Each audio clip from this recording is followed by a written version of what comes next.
সুন্দরীর পাছায় রং মেখে দিয়ে কাল্লু দৌড় দেয়। এরপর লালু যায় সুন্দরীর পাছায় রং মাখতে।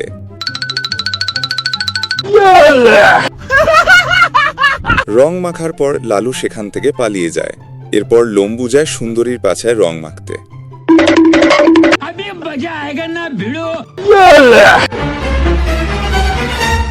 এরপর লম্বুও পালিয়ে যায়, তবে তাদের এসব শয়তানি বাতেন দেখে ফেলে। এরপর বাতেন তাদের হাত থেকে রং নিয়ে নেয় এবং তার মাথায়ও শয়তানি আইডিয়া আসে। এত সুন্দর মাইয়া আমি জীবনেও দেখি নাই।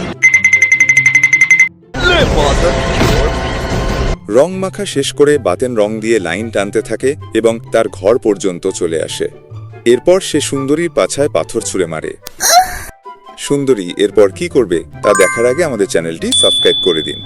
এরপর সুন্দরী বাতেনের ঘর পর্যন্ত লাইন দেখতে পায় এবং তার বয়ফ্রেন্ডকে এসব কিছুর ব্যাপারে বলে দেয়। এদিকে বাতেন সুন্দরীর জন্য অপেক্ষা করছিল, তবে সেখানে সুন্দরীর পরিবর্তে তার বয়ফ্রেন্ড এসে যায়।